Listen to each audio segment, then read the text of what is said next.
let's talk about shadow work and how you might be doing it wrong. Now look, I'm all for shadow work. It's looking at parts, like the name suggests, that are in your shadow. So these are stories or beliefs you have that you carry around, and they control your current life today. And if you do this correctly, you'll have more energy throughout the day. You'll feel more authentic. But unfortunately, there are 5 things that I've found working with myself and with others, 5 mistakes that get in the way of getting those results with your shadow work. And I'll tell you what to do instead, so we don't just leave you hanging with a list of 5 things that you're messing up on. No one likes that, unless you're into that. Yes, I love it. Just tell me how bad I am. Such a bad boy. All right, let's go. This one is probably the biggest one I see.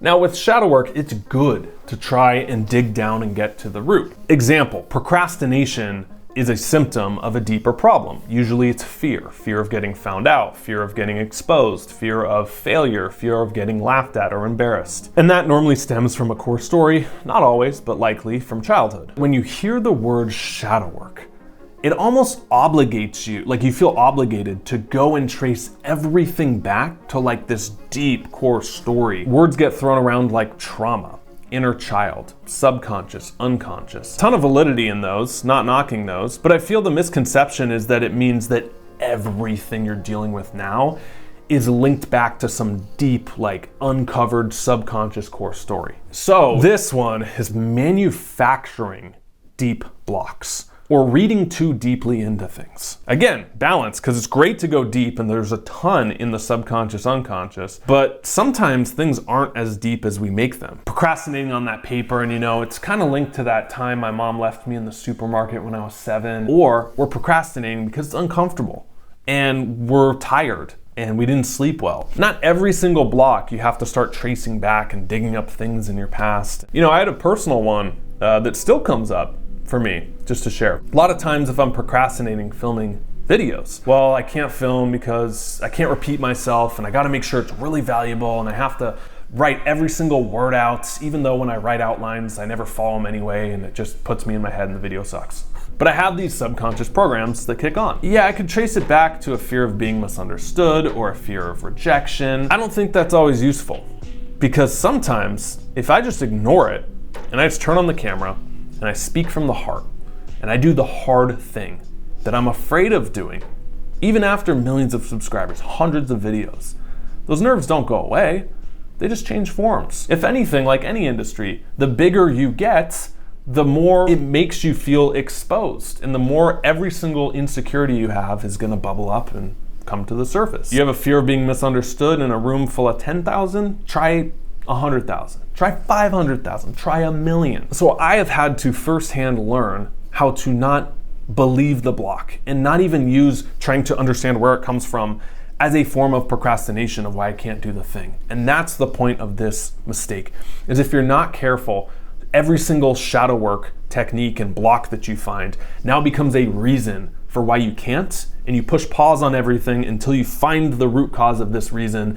And now it's a huge form of procrastination that's actually working against you. That's not what shadow work is supposed to do. It can help looking at your childhood, looking at trauma, looking at past stories and limiting beliefs, but it shouldn't be a story, a new story that you tell yourself of why you can't. That is literally the opposite goal. Sometimes reading too deeply obstructs you from seeing things clearly.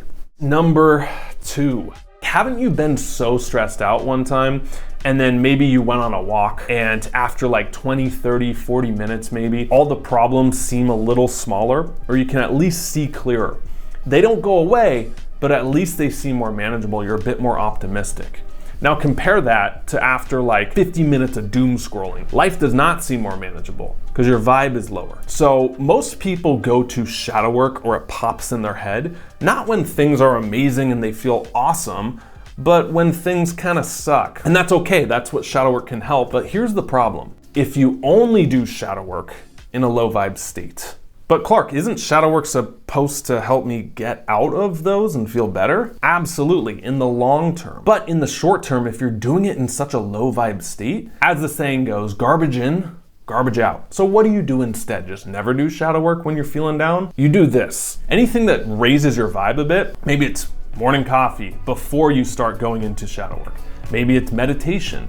Maybe it's calming yourself or doing some breath work. Whatever it is that changes your state, man, the stories you tell yourself and the strategies you get are gonna be way different.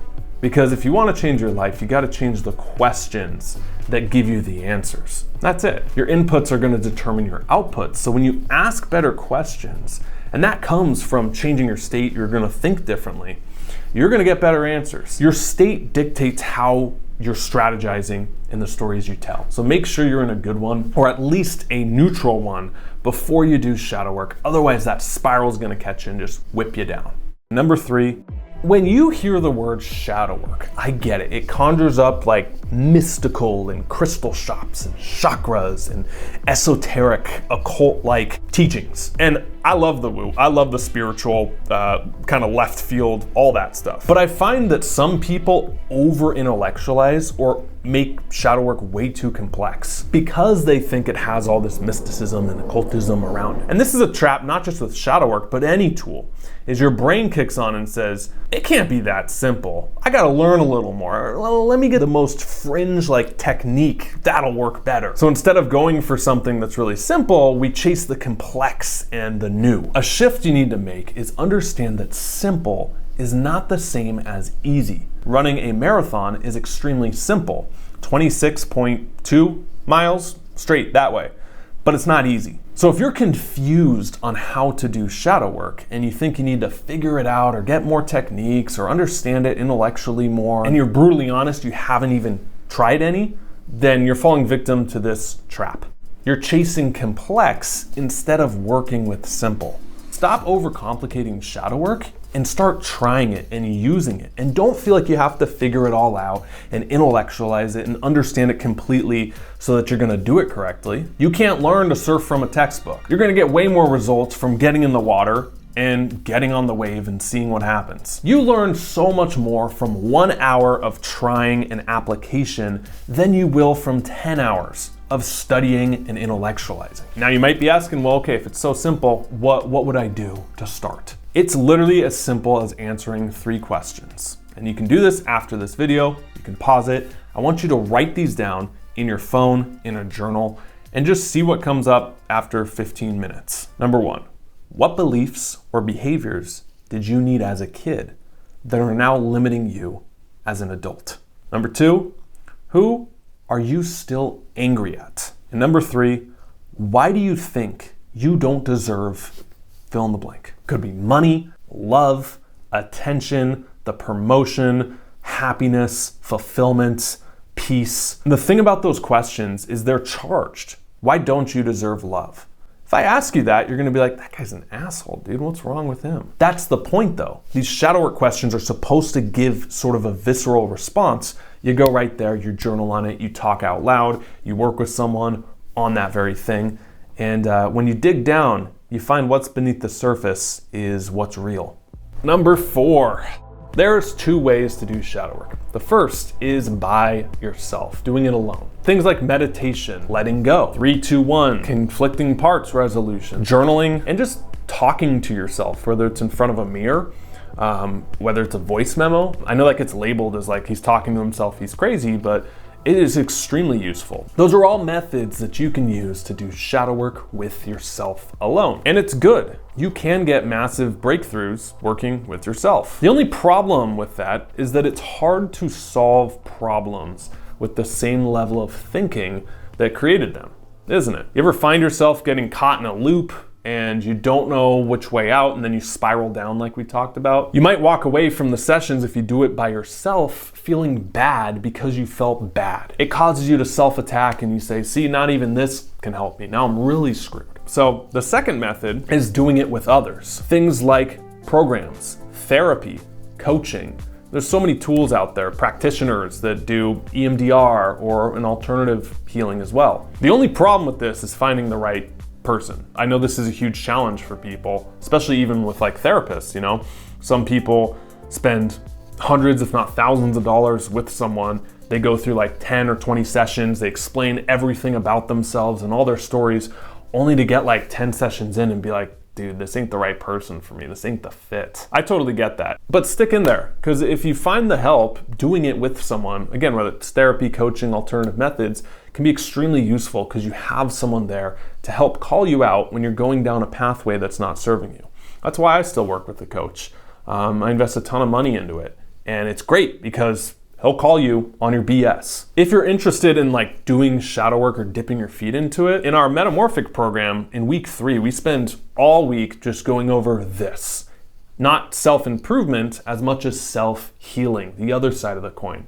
You actually get to work with one of our inner shadow shifting practitioners, which is very powerful. Sort of a method that we've tweaked and worked with, hundreds of people on. In as little as 2 sessions, people walk out saying, this was life-changing. I'm in tears. I can't believe I was able to go that deep in just couple sessions. That sounds like something you need. I'll link down below where you can schedule a call with one of our coaches, hear a little bit more, and see if we can genuinely help you. But for everyone else, I highly recommend you look into some type of therapy, counseling. I'd look into CBT therapy. That's a great one. A lot of research backing it, a lot of practical tools that you can use in your everyday life. Block number 5, bit of a personal story on this, if that's okay, before I give you this mistake. There was a time not too long ago, I was doing a journal entry. Very simple, something you could try. I took 2 pages, like a T-chart. On one side, this was everything that was holding me back. Everything I didn't like about my current self. And boy, watch it flow. I had like 5 things, then it turned into 6, and oh yeah, this too. And it was easy. In like 10 minutes, I had these like 8 core blocks that I thought were holding me back, what it was costing me, in vivid detail. So this side is everything like you don't like about yourself. Character traits, you're too impatient, all your fears, your insecurities, your doubts. Now you know what this side is. This is everything you absolutely love about yourself. And what's crazy is this is very slow to fill up. Again, this was a while ago, but it was like 2 things. What's scary about it at the time was it was things all tied to external results. Like I am ambitious, or I achieved this goal. And I'm like, but who are you as a person? Who are you as a man? Who are you to the people around you? Who do you serve? Who do you reach? Who do you connect with? Who are you as a son, as a brother, as a member of society giving back? But just doing that exercise, this side filled up real quick, this side didn't fill up hardly at all. My point for this is that I think with shadow work, people skip self-compassion. And this is huge with all of self-improvement, because some people use self-improvement as a way to like get a list of things that they have to check off on like a to-do list. This weird like masochistic subconscious addiction of like extremely type A. Like if I don't cold plunge, meditate for 20 minutes, read 30 pages of a book, exercise, then I don't deserve happiness. Then I don't deserve to feel good about myself. Then I can't be in a good mood. So we use self-improvement, we use shadow work, we use these tools as rules that if I do this, then I deserve to feel this. That's not true at all. Most of the best things in life are undeserved. Even life itself, what did we do to deserve being here right now? What did you deserve if you're in good health to deserve that versus someone who's in poor health? Not to take this down a philosophical conversation route, but we could go on and on. The goal with shadow work is not to give yourself ammunition to self-attack with, or if I get over this block, then I deserve to love myself. Then I deserve to feel good about myself. The goal with this is just to make you feel real, authentic, upgraded, to make you feel good about who you are. And part of that's owning certain flaws and quirks and characteristics that you might be embarrassed on. So the goal with shadow work is not to eliminate your shadow, is not to get rid of it completely. The goal is to integrate it, understand it, and have self-compassion for yourself. If you like this video and you want to keep the shadow work going, I'll link up here our playlist on the best guide to shadow work, some techniques for you. If you want our personal help creating the 2.0 you, down below, Metamorphic, our coaching program, linked. You can have a call with one of our coaches, see if we can genuinely help. Thanks so much for being here. See you in the next one. Stop settling, start living. See ya.